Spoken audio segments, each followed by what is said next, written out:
আসসালামু আলাইকুম ওয়া রাহমাতুল্লাহি ওয়া বারাকাতুহু নাহমাদুহু ওয়া নুসাল্লি আলা রাসূলিহিল কারীম আম্মা বা'দ। দূরে ও কাছের দেশ ও প্রবাসের যে যেখান থেকে আমাদের অনুষ্ঠান দেখছেন সকলকে মাহে রমজান উপলক্ষে আনন্দ টিভির বিশেষ এই আয়োজনে স্বাগতম। সম্মানিত দর্শক, রহমত, মাগফিরাত ও নাজাতের মাস মাহে রমজান। রমজানের রোজাকে আল্লাহ তাআলা ফরজ করেছেন। আজ তৃতীয় রমজান। আল্লাহ তাআলা বলেন, ইয়া আইয়ুহাল্লাযীনা আমানু কুতিবা আলাইকুমুস সিয়াম কামা কুতিবা আলাল্লাযীনা মিন ক্বাবলিকুম লাআল্লাকুম তাত্তাকুন। হে ঈমানদারগণ, হে বিশ্বাসীগণ, তোমাদের উপর রোজাকে ফরজ করা হয়েছে যেমনিভাবে ফরজ করা হয়েছিল তোমাদের পূর্ববর্তীদের উপরও, যাতে করে তোমরা তাকওয়াবান হতে পারো। রমজানের রোজার অন্যতম উদ্দেশ্য হচ্ছে তাকওয়াবান হওয়া, পরহেজগারি অর্জন করা।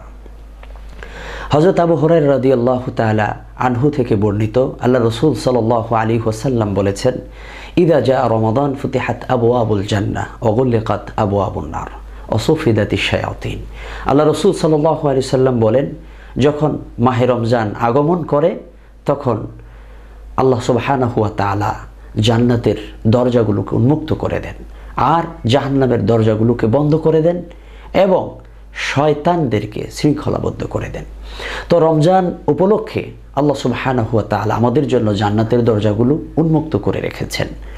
সুতরাং আমরা যেন এই রমজানের রোজা রাখার মাধ্যমে সেই জান্নাত হাসিল করতে পারি। বিশ্বনবী সাল্লাল্লাহু আলাইহি ওয়াসাল্লামের অন্য আরেকটি হাদিসের মাধ্যমে আমরা জানতে পারি, আল্লাহর হাবিব সাল্লাল্লাহু আলাইহি ওয়াসাল্লাম বলেন, যারা রমজান পেল কিন্তু আল্লাহ তাআলার পক্ষ থেকে জান্নাত হাসিল করতে পারল না, তাদের চেয়ে হতভাগা আর কেউ নেই। প্রিয় দর্শক, আল্লাহ সুবহানাহু ওয়া তাআলা বড় নিয়ামত হিসাবে আমাদেরকে এই মাহে রমজান দান করেছেন। আমাদের উচিত হবে এই রমজানের মাধ্যমে আমরা যাতে করে আল্লাহ তাআলার নিকটতম বান্দা হতে পারি।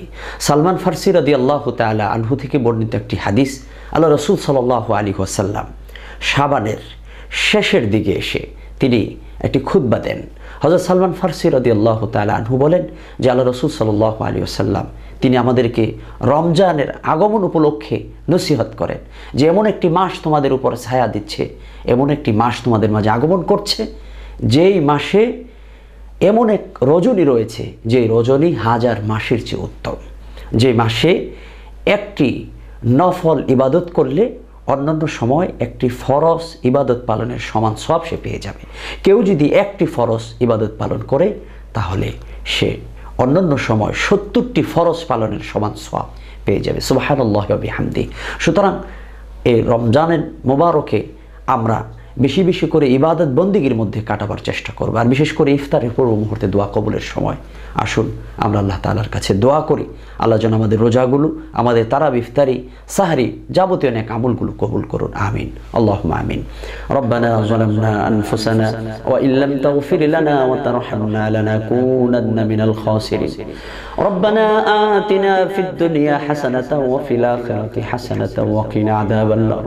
রব্বুল আলামিন, ইফতারকে সামনে নিয়ে দোয়া কবুলের আশায় তোমার শাহী দরবারে হাত বাড়িয়েছি, মেহেরবানি করে আমাদের রোজাগুলোকে কবুল করে নাও।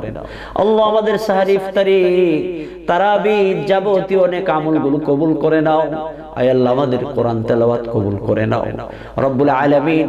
আয় আল্লাহ তাআলা, বর্তমান সময়ে করোনা ভাইরাসে সমগ্র বিশ্ববাসী আজ আক্রান্ত, বিধ্বস্ত।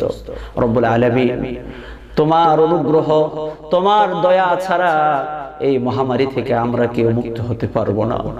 রব্বুল আলামিন, আজ সমগ্র বিশ্ব জাহানের মসজিদগুলো তালাবদ্ধ,